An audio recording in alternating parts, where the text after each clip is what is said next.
Assalamualaikum warahmatullahi wabarakatuh. Bismillah, alhamdulillah, assalatu wassalamu ala rasulillah wa ala habibillah wa la hawla wa la quwata illa billah, amma ba'du.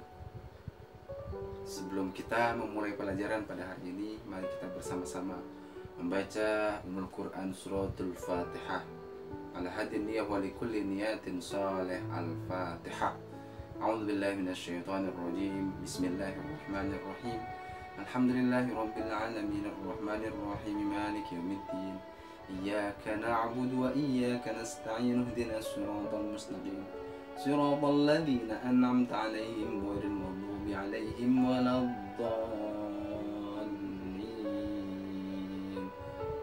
Amin. Pada hari ini kita akan membahas terkait dengan berpikir kritis, ya.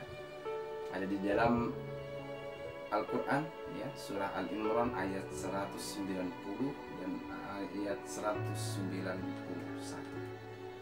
Oke, kita bertilawah bersama. Bismillahirrahmanirrahim. Inna fi khalqis samawati wal ardi wa ikhtilafil laili wan nahar wa ikhtilafil laili wan nahari la ayatin li ulil albab alladhina yadhkuruna Allaha qiyaman wa qu'udan وعلى جنوبهم ويتفكرون في خلق السماوات والأرض ربنا ما خلقت هذا باطلا سبحانك فقنا عذاب النار. Di dalam ayat ini banyak sekali terdapat, ya, bacaan-bacaan yang perlu semuanya pahami. Di antaranya adalah bacaan tajwid, ya, makharijul huruf dan yang lainnya. Kemudian kita masuk pada yang lain, bahwa terjemahan ayat Al-Quran ini pertama, ayat 190 mengatakan bahwa sesungguhnya dalam penciptaan langit dan bumi silih bergantinya malam dan siang terdapat tanda-tanda bagi orang-orang yang berakal. Yaitu dijelaskan lagi orang-orang yang mengingat Allah sambil berdiri atau duduk, dan dalam keadaan berbaring, atau mereka memikirkan tentang penciptaan langit dan bumi seraya berkata, ya Tuhan kami, tiadalah Engkau menciptakan ini dengan sia-sia. Maha suci Engkau, maka peliharalah kami dari siksa neraka. Ya. Penjelasan ayat ini maksudnya adalah mereka tidak putus-putus berzikir dalam semua keadaan, baik dengan hati maupun dengan lisan mereka. Selalu berpikir, ya. Kemudian, dan mereka memikirkan tentang penciptaan langit dan bumi. Apa maksudnya? Mereka memahami apa yang terdapat pada keduanya, langit dan bumi, ya, dari kandungan hikmah yang menunjukkan keagungan Allah Al-Khaliq, ya, kuasaannya, keluasan ilmunya, hikmahnya, pilihannya, juga rahmatnya, ya. Oke, asbabun nuzul ayat ini, ya, ayat yang terkait dengan berpikir secara kritis, ya. Pertama, At-Tabari dan Ibnu Hatim meriwayatkan dari Ibnu Abbas bahwa orang Quraisy mendatangi kaum Yahudi dan bertanya, bukti-bukti kebenaran apa yang dibawa Musa kepadamu? Kemudian dijawab, tongkat dan tangannya lah yang putih bersinar bagi yang memandangnya. Nah, ini sebuah mukjizat, ya. Kemudian mereka mendatangi kaum Nasrani bertanya kepada bagaimana dengan Nabi Isa? Dan dijawab, ia menyembuhkan mata buta sejak lahir dan penyakit sopa, serta menghidupkan orang yang sudah mati. Mukjizat yang ada pada Nabi Isa alaihissalam. Selanjutnya mereka mendatangi Rasul dan berkata, mintalah dari Tuhanmu agar bukit Sofa itu menjadi emas, ya.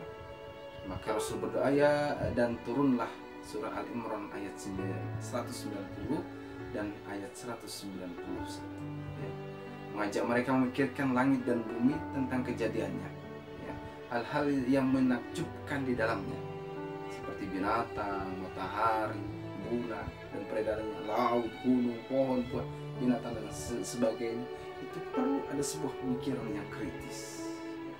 Mudah-mudahan semua yang menjadi para pemikir-pemikir yang kritis. Amin. Selanjutnya tafsir, ya, penjelasan ayat. Barang siapa yang membaca Al-Quran namun tidak merenungi kandungannya, maka orang itu termasuk rugi, ya, rugi sebetulnya itu. Tetapi apakah kita tidak mendapatkan kebaikan dengan membaca? Alhamdulillah, Al-Quran cukup dengan dibaca saja sudah mendapatkan pahala, apalagi kita merenungi isi kandungannya. Semua hal di muka bumi ini yang menjadi tanda kebesaran Allah Subhanahu wa Ta'ala. Tidak ada satupun ciptaan Allah yang sia-sia, karena semua ciptaannya adalah inspirasi bagi orang-orang yang berakal. Sekecil apapun itu, ketika itu adalah di muka bumi ini, ciptaan Allah, dan itu merupakan tanda kekuasaan Allah Subhanahu wa Ta'ala. Berpikir kritis dalam ayat tersebut yaitu memikirkan dan melakukan tadabbur, ya, atas semua ciptaan Allah Subhanahu wa Ta'ala, sehingga kita sadar betapa agung Allah dan mengantarkan kita menjadi hamba yang bersyukur. La in syakartum la'azidannakum wa la in kafartum inna 'adzabi lasyadid. Ciri-ciri orang yang berpikir kritis atau ulul albab, ya. Ulul albab, pertama, bersungguh-sungguh menggali ilmu pengetahuan, ya. Apapun dia selalu berpikir dengan sungguh-sungguh. Ciri-ciri yang pertama. Yang kedua, selalu berpegang pada kebaikan dan keadilan, ya, selalu dikedepankan bahwa kebaikan dan keadilan itu adalah motonya. Untuk bagi orang-orang yang berpikir kritis, ini menjadikan kita semuanya syarat, ya, bahwa kebaikan dan keadilan itu yang harus kita depankan. Yang ketiga, teliti dan kritis dalam menerima informasi, teori ataupun dalil yang dikemukakan oleh orang lain. Harus teliti, tidak sembrono, ya, sehingga apa yang didapatkan, apa yang dia terima itu memang ada dasarnya. Yang keempat, sanggup mengambil pelajaran dari sejarah umat terdahulu. Banyak kita lihat sejarah umat-umat terdahulu. Ada Nabi Nuh, ada Nabi Musa, Nabi Lut, dan itu menjadi sebuah pelajaran bagi kita semuanya untuk merenungi bagaimana sejarah-sejarah sirah nabawiyah terkait dengan sejarah-sejarah orang-orang terdahulu, ya. Yang kelima adalah istiqomah dalam melaksanakan sholatul lail, ya. Itu ciri orang yang berpikir kritis. Sholatul lailnya selalu dijaga, ada tahajud, ada witir, ya. Itu bisa menjadi rutinitas kita dalam menjalani hidup ini. Yang keenam, takut kepada Allah Subhanahu wa Ta'ala, ya. Menyerahkan diri kepada Allah Subhanahu wa Ta'ala. Takut di sini masuk dalam kategori takwa. Takwa adalah menjalankan semua perintah Allah dan menjauhi seluruh larangan. Orang yang menjalankan perintah Allah itu merupakan takut kepada Allah, dan orang yang menjauhi larangan Allah itu juga adalah orang yang takut kepada Allah. Ketika kita menjadi orang yang berpikir kritis, maka takwa menjadi kunci bagi diri kita.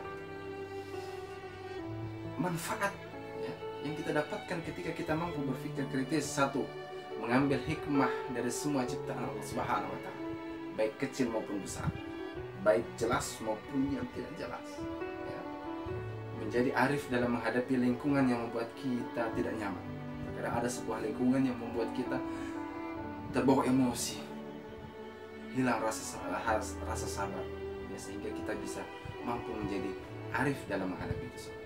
Mendorong untuk melakukan penelitian untuk menemukan sains dan teknologi, ya. Ini apalagi zaman sekarang, sains dan teknologi sangat dibutuhkan, ya.